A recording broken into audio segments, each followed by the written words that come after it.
Hello all, hope you all are fine. Today we are going to see about the novel Invisible Man. It was written by Ralph Ellison. So Invisible Man is Ralph Ellison's first novel, the only one published during his lifetime. So Ralph Ellison அவரோட லைஃப்பில் publish பண்ண ஒரே ஒரு novel வந்து இந்த Invisible Man தான். It was published by Random House in 1952. 1952 Random House வந்து இதை பப்ளிஷ் பண்ணியிருக்காங்க and address many of the social and intellectual issues faced by African Americans in the early 20th century. So இந்த நாவல் வந்து African Americans early 20th சென்ச்சுரியில் என்னெல்லாம் வந்து பிரச்சனைகளை அனுபவிச்சாங்க அப்படிங்கிறத பற்றி பேசுது. Including black nationalism, the relationship between black identity and Marxism and the reformist racial policies of Booker T Washington as well as issues of individuality and personal identity. So அவங்க அந்த கருப்பர்கள் அப்படின்னு சொல்கிற அந்த ரேசிசமில் எப்படி வந்து மாட்டிக்கிட்டாங்க, தென் அவங்க வந்து எப்படி அதுலேருந்து வெளியே வந்தாங்க, அவங்க என்னெல்லாம் பிரச்சனைகள் சந்திச்சாங்க, இண்டிவிஜுவலிட்டி இல்லாமல் பர்சனல் ஐடென்டிட்டி இல்லாமல் எப்படிலாம் இருந்தாங்க அப்படிங்கிறது தான் இந்த நாவல் வந்து எக்ஸ்ப்ரெஸ் பண்ணுது. We see about Ralph Ellison. Ralph Waldo Ellison, born on March 1st, 1913 to April 16, 1994, was an American writer, literary critic and the scholar, best known for his novel Invisible Man, which won the National Book Award in 1953. So இவருக்கு வந்து இந்த நாவல் தான் வந்து ஒரு பெரிய பேர் வாங்கி கொடுத்துருக்கும். அவரோட பெஸ்ட் ஒர்க்குனே வந்து இந்த நாவல் இன்விசிபிள் மேன் தான் இருக்குது. இதுக்கு நேஷ்னல் புக் அவார்ட் 1953 கொடுத்துருக்காங்க. So first we see the characters in the novel. The narrator, nameless protagonist. Narrator தான் வந்து ஸ்டோரி வந்து சொல்கிற மாதிரி இருக்கும், அவருக்கு நேம் வந்து கொடுக்கல. Brother Jack, white and blindly loyal leader of the brotherhood அப்படிங்கிறது வந்து ஒரு சொசைட்டி கம்யூனிட்டி மாதிரி இருக்கும். பிரதர் ஜாக் அப்படிங்கிறவங்க வந்து white and blindly loyal leader of the Brotherhood. Then Tod Clifton, black member of the Brotherhood. Ras the Exhorter, stout angry man. இந்த Ras த எக்ஸார்டருக்கு வந்து இந்த பிளாக் பிரதர்ஹுட்டை வந்து சுத்தமாக பிடிக்காத, பிளாக் பீப்புள்ஸை பிடிக்காத ஒரு black man. Sybil, white woman. Rinehart, surreal figure. Doctor Bledsoe, president at the Narrator's College. Mr. Norton, one of the wealthy white trustees at the Narrator's College. Reverend Homer A. Barbie, a preacher from Chicago who visits the Narrator College. Jim Trueblood, uneducated black man. The veteran, institutionalized black man. Emerson, son of one of the wealthy white trustees. Mary, serene and motherly black woman. இதெல்லாம் தான் இந்த நாவலில் வர characters. Setting, இந்த நாவல் வந்து எங்கே நடக்கும் அப்படின்னா the south New York city and and underground apartment.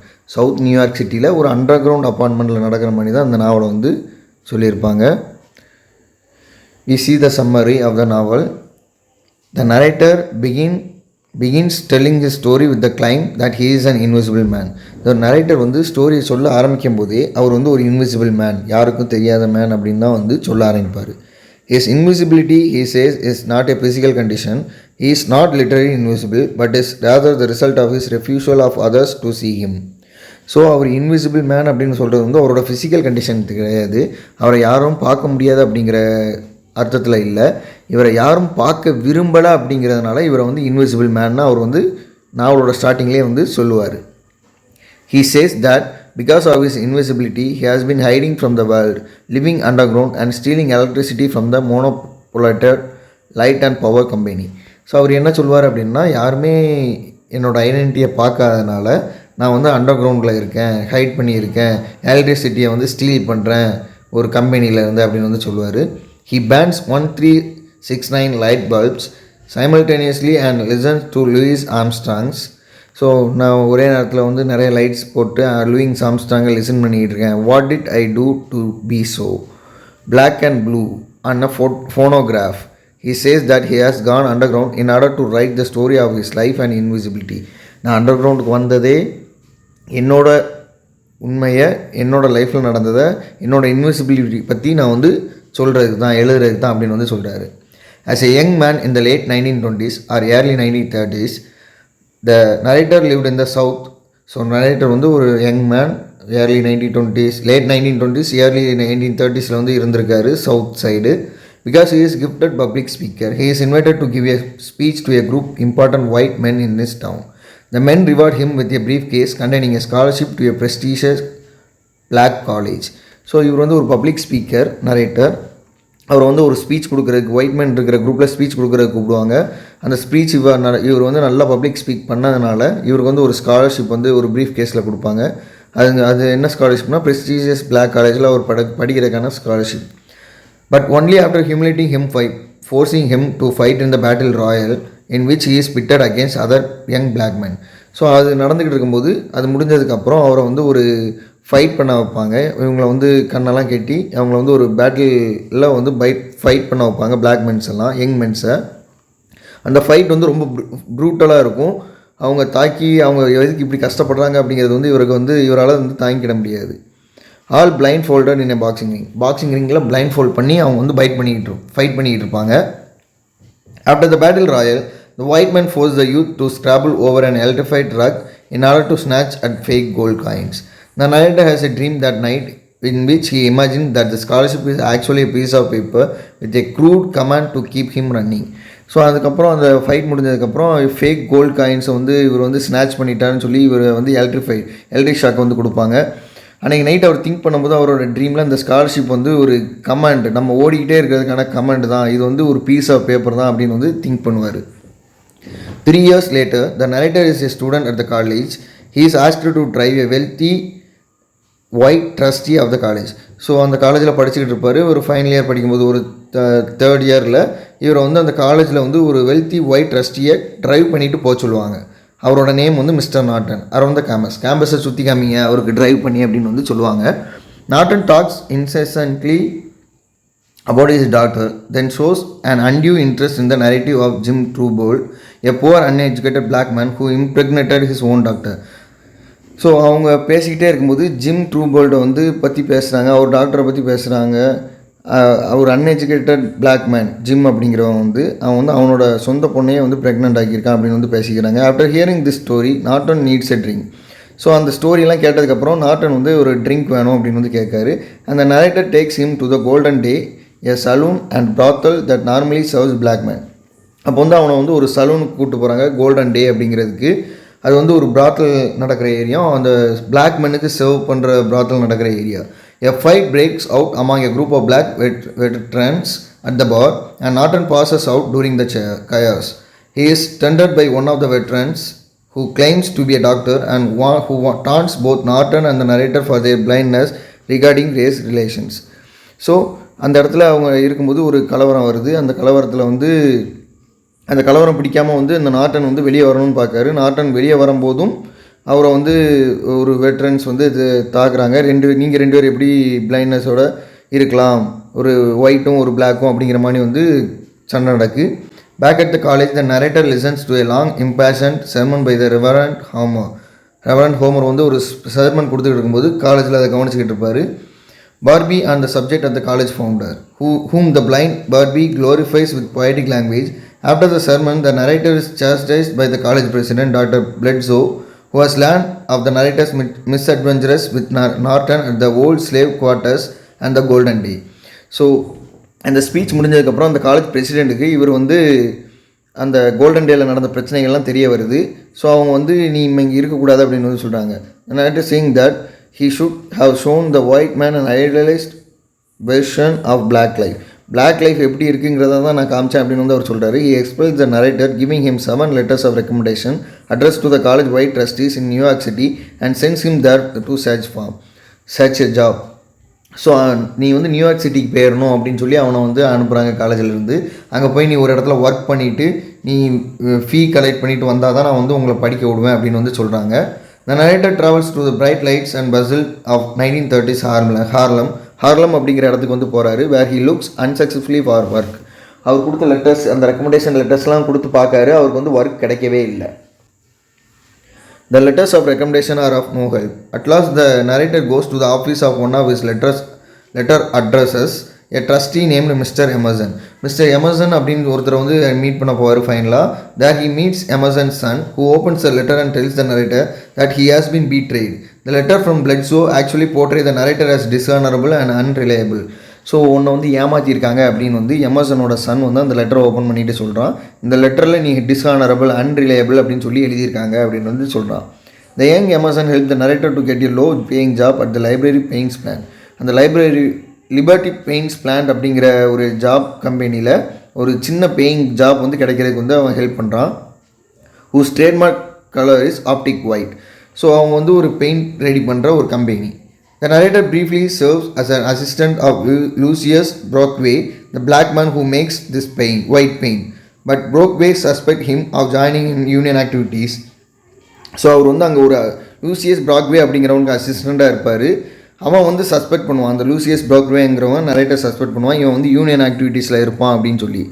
Turns on him that two men fight, neglecting the paint making. Consequently, one of the unattended tank explodes and the narrator is knocked unconscious. So அவங்க ரெண்டு பேரும் fight பண்ண ஆரம்பிச்சிருவாங்க. Fight பண்ணும்போது அந்த டேங்கை வந்து அன்அட்டெண்டடாக விட்டுருவாங்க, பெயிண்ட் மேக் பண்ணிகிட்டு இருக்கிறத மறந்து. ஸோ ஒரு டேங்க் வந்து எக்ஸ்ப்ளோட் ஆகிரும். நரேட்டர் வந்து அன்கான்ஷியஸாக ஆயிடுவார். The narrator wakes in the paint factory hospital, having temporarily lost his memory and ability to speak. The white doctors sees the arrival of this unidentified black patient as an opportunity to conduct electric shock experiments. So நரேட்டருக்கு வந்து பழசெல்லாம் மறந்துடும், அவருக்கு பேச்சும் வராது. அந்த அங்கே இருக்கிற ஒயிட் டாக்டர்ஸ் எல்லாம் நம்மளுக்கு வந்து ஒரு அன்ஐடென்டிஃபைட் பிளாக் பேஷண்ட் கிடச்சிட்டான்னு சொல்லி எலக்ட்ரிக் ஷாக் எக்ஸ்பெரிமெண்ட்ஸ்லாம் வந்து இவர் மேலே வந்து கேரி அவுட் பண்ணுவாங்க. After narrator recovers his memory and leaves the hospital, he collapses on the streets. Some black community members take him to the home of Mary, a kind woman, to let him live with her for free in Harlem and nurtures his senses of black heritage. So அந்த மேரி அப்படிங்கிறவனுக்கு இவன் ஹாஸ்பிட்டல்லேருந்து வெளியே வரும்போதே மயங்கி விழுந்துருவான்.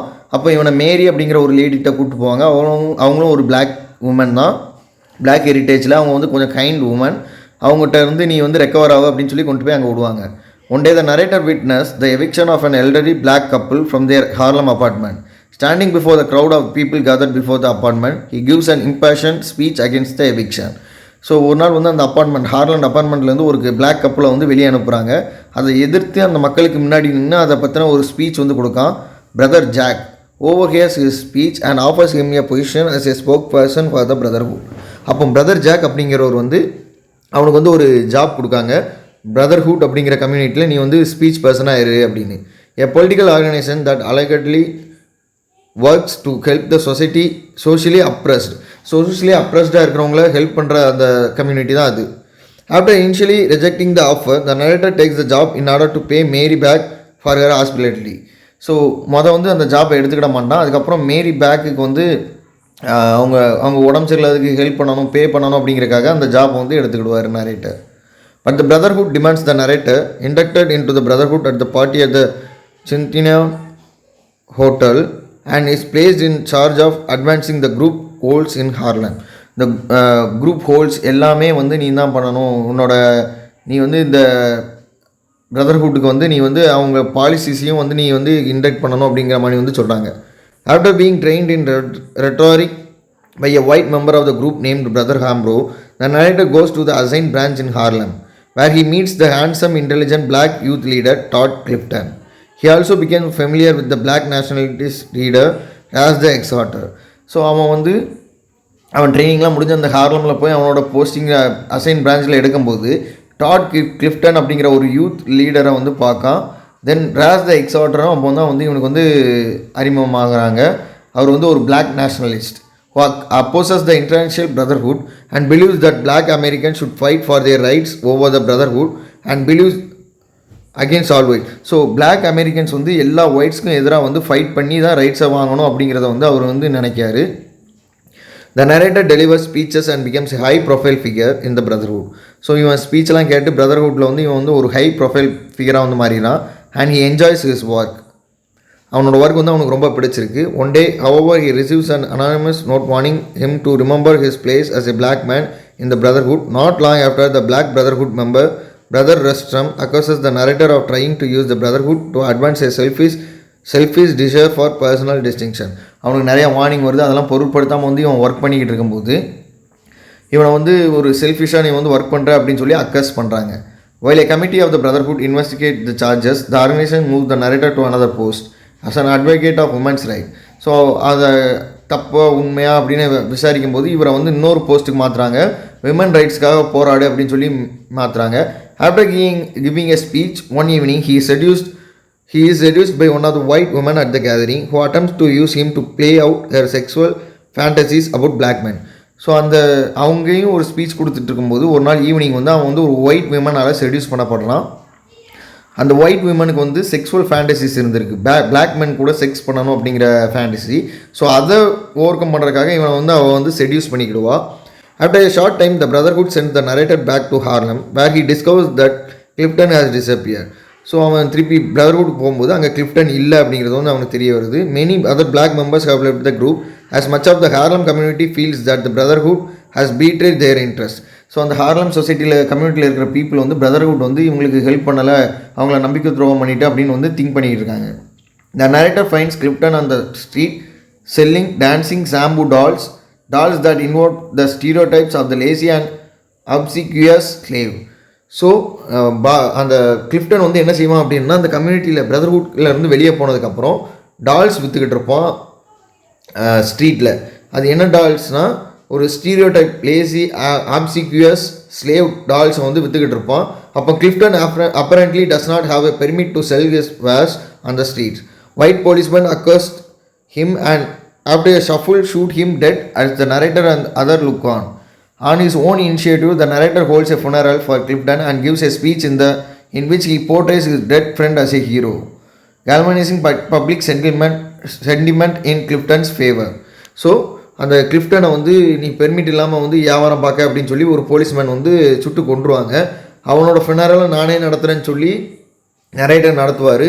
அப்போது ஒரு speech கொடுத்து அப்போ அவரோட ஃப்ரெண்டை வந்து கிளிஃப்டனை வந்து ஹீரோ அப்படின்னு வந்து காமிப்பார். The brotherhood is furious with him for staging the funeral without permission. Brotherhood வந்து எங்களோட பெர்மிஷன் வாங்காமல் நீ வந்து அவனுக்கு funeral நடத்திருக்கக்கூடாதுன்னு சொல்லி ரொம்ப கோவத்தில் இருப்பாங்க. And Jack harshly castigates him. As Jack rants about the brotherhood ideological stance, a glass eye falls from one of the eye sockets. The brotherhood sends the narrator back to the brother Hambro to learn about the organization new strategies in Harlem. So அவனை வந்து திருப்பியும் brother ஹாம்ரோட்ட அனுப்புவாங்க. நீ போய் நம்மளோட strategies எல்லாம் படிச்சுட்டு வா திருப்பியும் அப்படின்னு சொல்லி ஹார்லம்கே அனுப்புவாங்க. The narrator leaves feeling furious and anxious to gain revenge on Jack and the brotherhood. Jack மேலேயும் பிரதர்ஹுட் மேலேயும் ரிவெஞ்ச் எடுக்கணும் அப்படின்னு சொல்லிட்டு ஃபீலிங்லேயே வந்து போவான். He arrives in Harlem to find the neighborhood is ever increased agitation over race relations. So அவங்க வந்து திருப்பியும் வந்து ரொம்ப வெறுப்பில் இருக்காங்க ரேஸ் ரிலேஷன்ஸ் மேலே அப்படின்னு வந்து அவனுக்கு வந்து தெரிய வருது. Ras confronts him, deploring the brotherhood failure to draw on the momentum generated by Clifton's funeral. So brotherhood வந்து ஃபெயிலியர் ஆகிட்டு கிளிஃப்டன் ஃபினரலில் வந்து மொமெண்டம் வந்து கேதர் பண்ண முடியல அவங்களால அப்படின்னு வந்து ராஸ் வந்து பிரதர்ஹுட்டை டிஸ்ப்ளோர் பண்ணிடுவோம், அது வேண்டாம் அப்படின்னு வந்து சொல்கிறான். ராஸ் sent his men to beat up narrator and the narrator is forced to disguise himself in the dark glasses and hat. ராஸ் வந்து நரேட்டரை அடிக்கிறதுக்கு வந்து ஆள் அனுப்பிடுவான். இவன் வந்து டிஸ்கஸ் பண்ணி ஒரு ஹேட்டையும் ஒரு கிளாஸஸையும் வந்து போட்டுட்டு வந்து எஸ்கேப் ஆயிடுவான். In his dark glasses, many people on the streets mistake him for someone named Reinhardt, whom seemed to be a pain, bookie, lover and reverend all at once. So அவனை வேற ஆளு நினச்சிருவாங்க எல்லாரும். At last the narrator goes to the brother Hambro apartment where Hambro tells him that the brotherhood has chosen not to emphasize Harlem and the black movement. So அவன் திருப்பியும் brother ஹம்ரோவோட அப்பார்ட்மெண்ட்டுக்கு போவான். அங்கே வந்து brotherhood வந்து ஹார்லமை விட்டு போகிறாங்க, அவங்க வந்து எதுவும் பிளாக் மூமெண்ட்லாம் எதுவும் ஈடுபாடுமே கிடையாது அப்படின்னு வந்து சொல்கிறான். He cynically declares that the people are merely tools and that the larger interests of the brotherhood are more important than any individual. So people வந்து ரொம்ப டூல்ஸாக வந்து யூஸ் பண்ணுறாங்க, அவங்களோட larger interest of brotherhood is not more important than any individual. பிரதர்ஹுட்டோட important வந்து முக்கியம் இல்லை, எல்லாருக்கும் இண்டிவிஜுவல் இம்பார்ட்டன்ஸ் தான் வேணும் அப்படின்னு வந்து சொல்கிறாங்க. Recalling advice given to him by his grandfather. அவனுக்கு வந்து அவங்க கிராண்ட்ஃபாதர் வந்து ஒரு அட்வைஸ் கொடுத்துருப்பாங்க. என்னென்னா நீ இந்த நாட்டில் வந்து நீ நிம்மதியாக வாழணும் அப்படின்னா ஒயிட் பீப்புள்ஸ் சொல்கிறத கேட்டு நடந்துக்கோ அப்படின்னு வந்து சொல்லியிருப்பாங்க. ஸோ அது வந்து இவனுக்கு ரிமெம்பர் ஆகுது. narrator determines to undermine by the brotherhood by seeming to go along with them completely. So brotherhood கூட சேர்ந்து அவங்க கூட மொத்தமாக வாழலாம் அப்படின்னு வந்து திங்க் பண்ணுவான். He desired to flatter and seduce a woman close to one of the party leaders in order to obtain secret information about the group. So அவன் வந்து ஒரு விமன் கூட நெருக்கமாக ஃப்ளாட்ரியாக இருந்து செடியூஸ் பண்ணி அந்த ஒயிட் விமன்ட்ட இருந்து இன்ஃபர்மேஷன் ஆஃப் த குரூப்பை பற்றின அவங்கள பற்றின இன்ஃபர்மேஷன்லாம் கேதர் பண்ணணும் அப்படின்னு வந்து திங்க் பண்ணுவான். But the woman he chooses Sybil. அவன் சூஸ் பண்ண உமன் வந்து Sybil knows nothing about the brotherhood. அந்த சைபிளுக்கு வந்து பிரதர்ஹுட்டை பற்றி எதுவுமே தெரியாது. And attempts to use the narrator to fulfill her fantasy for of being raped by a black woman. அந்த சைபிள் வந்து பிளாக் மேனால் ரேப் பண்ணப்படணும் அப்படிங்கிற அவளோட ஃபேண்டசியை இவனை வச்சு தீர்த்துக்கிடுவா. எந்த இன்ஃபர்மேஷனும் அவனுக்கு வந்து கிடைக்காது. While still with Sybil in his apartment, the narrator receives a call asking him to come to Harlem quickly. The narrator hears the sound of breaking glass and the line goes dead. He arrives in Harlem to find the neighborhood of the midst of full-fledged riot, and he learns to was initiated by Ras. So அவன் கூட அப்பார்ட்மெண்ட்டில் இருக்கும்போதே அவளுக்கு அங்கே வந்து ஒரு கலவரம் நடக்கு அப்படின்னு அவனுக்கு வந்து கால் வருது. அவன் போய் பார்க்கும்போது அங்கே வந்து ஒரு பெரிய கலவரமே நடந்திருக்கும். அதை வந்து இனிஷியேட்டட் பண்ணது வந்து ரேஸாக இருப்பான். The narrator becomes involved in setting fire to a tenant building. Running from the scene of the crime, he encounters Ras dressed as an African chieftain. Ras calls for the narrator to be linked. The narrator flees only to encounter two policemen who suspect that this briefcase contains loot from the riots. So அவன் வந்து ஒரு பில்டிங்க்கு தீ வைப்பாங்க, எல்லா கலவரங்களும் நடக்கும். அவன் அங்கேருந்து தப்பிச்சு போகும்போது 2 போலீஸ்காரங்க இவனை பார்ப்பாங்க. அவன் கையில் இருக்கிற ப்ரீஃப் கேஸில் என்ன இருக்குன்னு கேட்பாங்க. In his attempt to avoid them, the narrator falls down a manhole. அவங்ககிட்ட தப்பிச்சு ஓடும்போது அவன் வந்து ஒரு மேன்ஹோல்குள்ளே விழுந்துருவான். அந்த மேன்ஹோலை மூடிடுவாங்க. அந்த police mark him and draw the cover of the manhole. அந்த மேன்ஹோலை வந்து மூடிட்டு நீ இதுக்குள்ளேயே கடந்து இறந்து போ அப்படின்னு போலீஸ்காரங்க வந்து கிளம்பிடுவாங்க. The narrator says that he stayed underground ever since. So இந்த ஸ்டோரி ஸ்டார்டிங்கில் வந்து அண்டர் கிரவுண்டில் நான் இருந்தேன்னு அவர் சொன்னது வந்து இங்கே இந்த லாஸ்ட்டில் வந்து அதை வந்து அதே மாதிரி வந்து அண்டர் கிரவுண்டில் நான் இருக்கேன், இன்னும் அண்டர் கிரவுண்டில் தான் இருக்கேன்னு வந்து அவர் பேசுவார். The end of the story is also the beginning. ஸ்டோரியோட எண்டும் பிகினிங்கும் ஒரே மாதிரி வந்து இருக்கும். He state that he finally has realized that he must honor his individual complexity and remain true to his own identity without sacrificing his responsibility to the community. அவன் உண்மையாக இண்டிவிஜுவலாக இருக்கணும், அவனோட ஐடென்டிஃபையை சாக்ரிஃபைஸ் பண்ணக்கூடாது, ரெஸ்பான்சிபிலிட்டிஸை சாக்ரிஃபைஸ் பண்ணக்கூடாது, அவன் கம்யூனிட்டி பற்றினது அப்படின்னு வந்து திங்க் பண்ணுவான். He says that he finally feels ready to emerge from under ground. இப்போ வந்து அவன் என்ன தோணும் அப்படின்னா, இப்போ தான் நான் வந்து அண்டர் கிரவுண்ட்லேருந்து மேலே வரணும் அப்படின்னு வந்து அவன் வந்து திங்க் பண்ணுவான். இதோட இந்த நாவல் வந்து எண்ட் ஆகும். இந்த நாவலோட தீம்ஸ் பார்த்தீங்க அப்படின்னா ஐடென்டிட்டி அண்ட் ரேசிசம் பற்றின தீம்ஸும் இருக்கும். அவனோட ஐடென்டிட்டிக்காக அவன் போராடுனான், அவன் அண்டர் கிரவுண்ட்லேருந்து மேலே வரலை, இன்னும் அண்டர் கிரவுண்டில் தான் இருக்கான் 20 years ஆனாலும் அப்படிங்கிறது தான் வந்து இந்த நாவலோட தீம்ஸாக வந்து இருக்கும். Thank you all.